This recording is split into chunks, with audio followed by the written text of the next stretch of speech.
আসসালামু আলাইকুম। হ্যালো বন্ধুরা, আমি আজকে আপনাদের অন্যরকম স্বাদে একটা মুরগির মাংস রেসিপি দেখাবো। প্রথমে আমি কড়াইতে তেল গরম করে নিয়েছি, নিয়ে পেঁয়াজ কুচি 2 টেবিল চামচ পেঁয়াজ কুচি দিয়ে দিয়েছি। পেঁয়াজ কুচিটা হালকা বাদামি কালার হবে, তারপরে শুকনো মশলাগুলো দিয়ে দিব। এক টুকরা তেজপাতা 2 টুকরা করে দিয়ে দিয়েছি, দারচিনি, এলাচ, লবঙ্গ দিয়ে দিলাম। মশলা ভালো করে ভেজে নিতে হবে, হালকা বাদামি কালার করে নিতে হবে।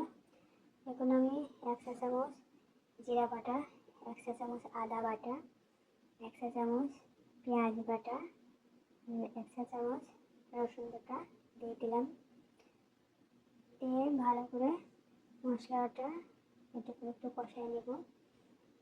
কাঁচা মশলাগুলো একটু ভালো করে কষাই নিতে হবে, হালকা একটু পানি দিয়ে কষাই নিতে হবে, কারণ কাঁচা মশলাটা একটা বাজে একটা স্মেল আসবে, তো স্মেলটা না থাকে যে কারণে হালকা একটু পানি দিয়ে কষাই নিতে হবে।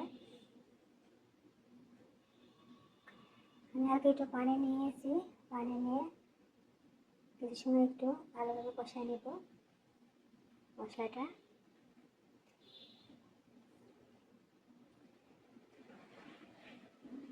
আপনারা চাইলে মশলাটা পানি না দিয়ে এমনিতেই কষাতে পারেন, আবার পানি দিয়েও কষাতে পারেন। তবে পানি দিয়ে কষালে বাজে স্মেলটা একটু থাকবে না। 1/2 চা চামচ হলুদ গুঁড়া নিয়ে নিলাম, স্বাদ মতো লবণ, 2 টেবিল চামচ মরিচের গুঁড়া। মশলাটা ভালো করে এখন কষিয়ে নেব। মশলাটা থেকে যখন তেলটা বের হয়ে আসবে তখন ভাববেন মশলাটা কষানো হয়ে গেছে।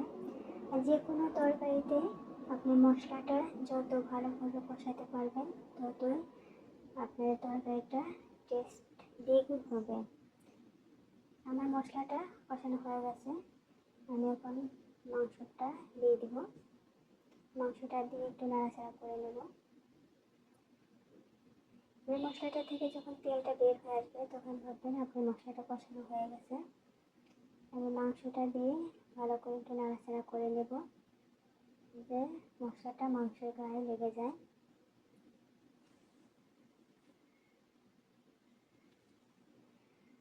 এপাশ এপাশ করে নেড়ে এসছে মশলাটা। আমি আগে থেকেই একটা আলু কেটে রেখেছিলাম, সেই আলুটা এখন আমি দিয়ে দিব।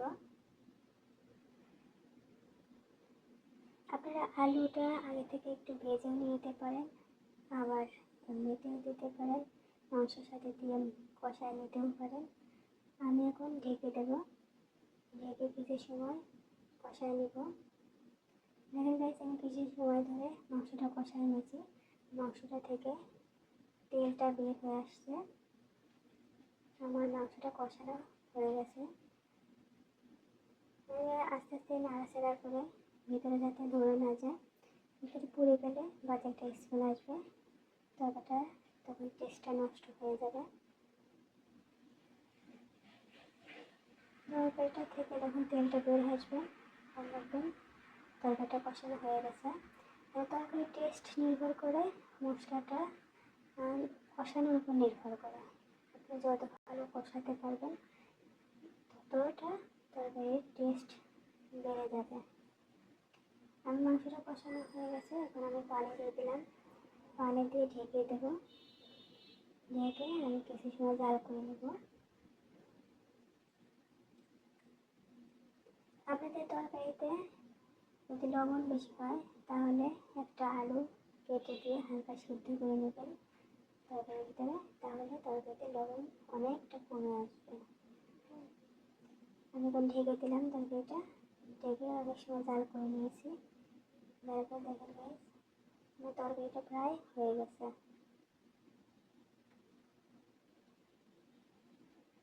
আমি একটু নেড়ে নেবো, নেড়ে তরকারিটা আমি নামিয়ে নেব।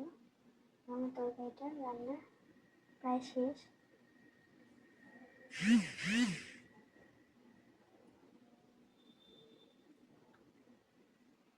আমার এই চ্যানেলগুলো যদি আপনাদের ভালো লেগে থাকে, আমার রেসিপিগুলো যদি আপনাদের ভালো লেগে থাকে, তাহলে রিকোয়েস্ট করবো পুরো লাইক কমেন্ট শেয়ার করে দেওয়ার জন্য। দেখেন গাইস, আমার তরকারিটা কি লোভনীয় মনে হচ্ছে। আপনারা চাইলে আমার রেসিপিগুলো ফলো করতে পারেন।